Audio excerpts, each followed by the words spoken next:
It's Christmas week. I'm a police officer who works for downtown Minneapolis. The night started very slow. Many families are gathered inside their cozy homes while I work the dog watch shift. 6:30 p.m. to 8:30 in the morning. There's a Christmas party happening in the 2nd precinct, which is the Northeast precinct. While the Christmas party is having a blast, I got a call from dispatch stating a silent inside alarm went off in a building in the Northeast precinct. It's about midnight. I don't work that precinct, but since all other officers working the Northeast precinct is at the Christmas party, officers from nearby precinct have to help with coverage. That being said, one of my fellow officer and I responded to the call. We were the first to arrive. When we got to the building, it was the soap factory. My partner and I don't know the area. This is my first time responding to the Northeast precinct. While observing the building, we noticed the back door had been open. I radioed dispatch that the back door is open and requested canine assistant. My partner and I got out of our patrol car and proceeded to the back door. Since the back door is open, we requested for backup to cover the front door while we cover the back. While we wait for the canine unit, all of a sudden, the officer that was supposed to watch the front door joined us. So now there's 3 of us guarding the back door. Since there's 3 of us now, we decided to enter the building. The lights are on. I can see that the area looks like a lobby. We take cover where we could and waited for canine to arrive as we will announce ourselves afterwards. As we wait, we can hear echoing footsteps approaching us from the hallway in front of us. There's a partition wall blocking our view. We can't see who's coming, but we definitely can hear footstep approaching since the hallway is laid in tiles. The footsteps is about to be where we can see if it's an employee approaching us, but when the noise got to where we anticipated someone, the footstep stops. Confused, the 3 of us looks at each other and thought, maybe it's the old piping. The building looks old.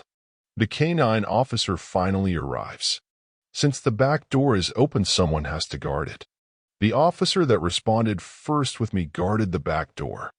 The officer who was supposed to watch the front door, the canine officer with his dog, and I proceeded to search the building.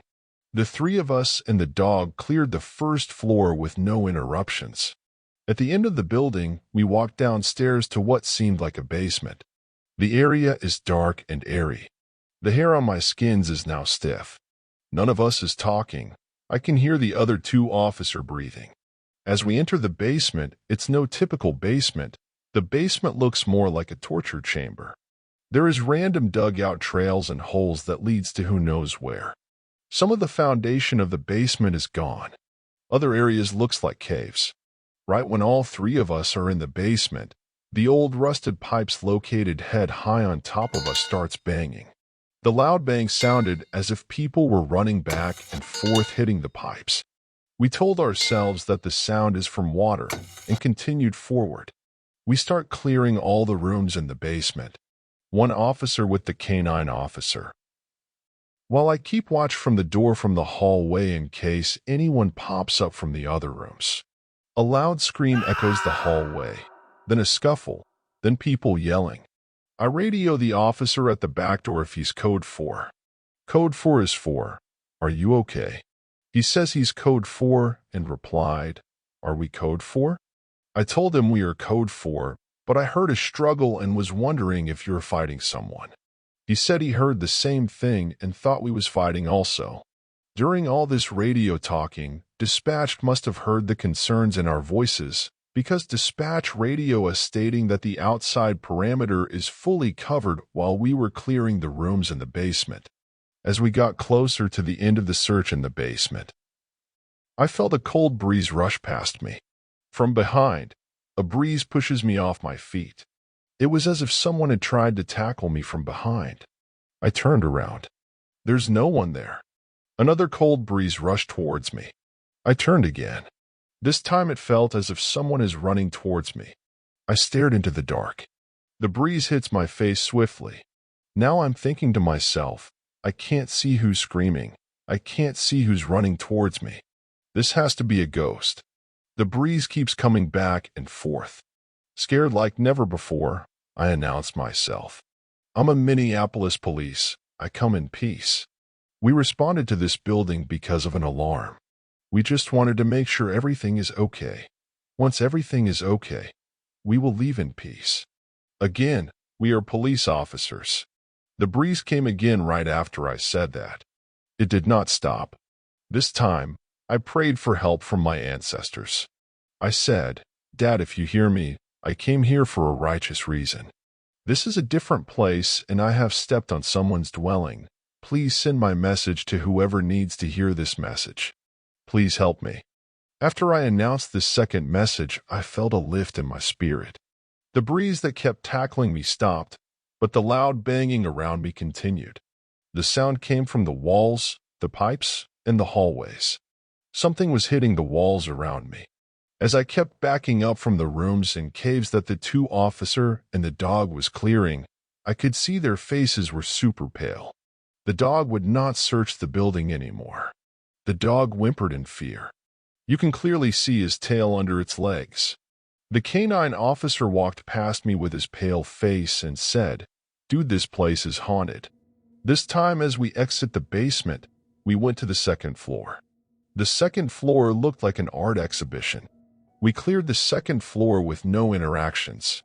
We went into the third floor and finished clearing it also with ease. I don't know if it's just me, but while clearing the first, second, and third floor, the old portrait of people seemed to follow us. The portrait would keep eye on us while we searched and cleared the floors.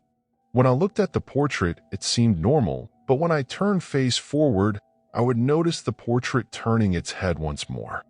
I felt that the portrait was eyeing us, in case we caused harm to the building. When we left the third floor to get to the second floor, for some reason we ended up in the basement. Every time we tried to get to the main floor, it's like we would keep skipping the main floor. The struggle to find the main floor went like this: third floor, second floor, anticipating main floor, but end up in the basement. Basement, anticipating main floor, but end up on second floor. We kept missing the main floor. We were stuck in a loop.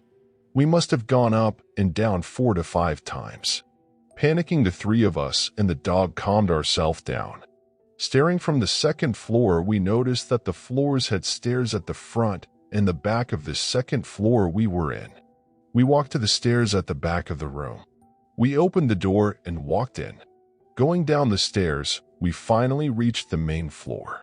All officers, including me, waited for the owner to bring the key to secure the back door.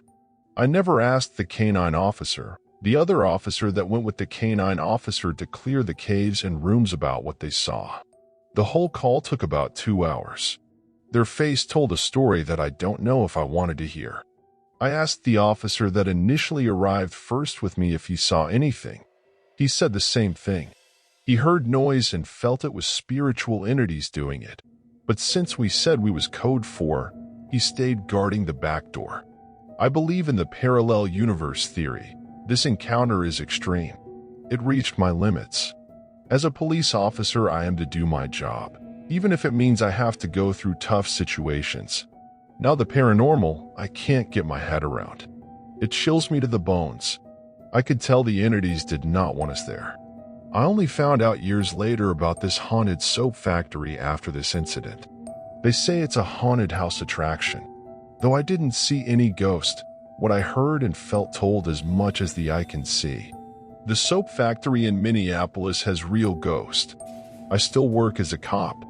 I don't know if anyone's ever encountered what I have heard and felt. There is many stories about this place. I had forgotten about that night at the soap factory, but scrolling through YouTube, the documentary somehow popped up on my screen. It brought back those memories that only the two officers and I remembered. That poor dog. From the beginning, the dog didn't want to be there. I hope the dog's okay. Thank you for listening to this true stories about the haunted soap factory in Minnesota Minneapolis. If you like these stories, please leave a like, share my content, and subscribe. Leave a comment if you have heard or been to the soap factory. Thank you again, and as always, stay shivering.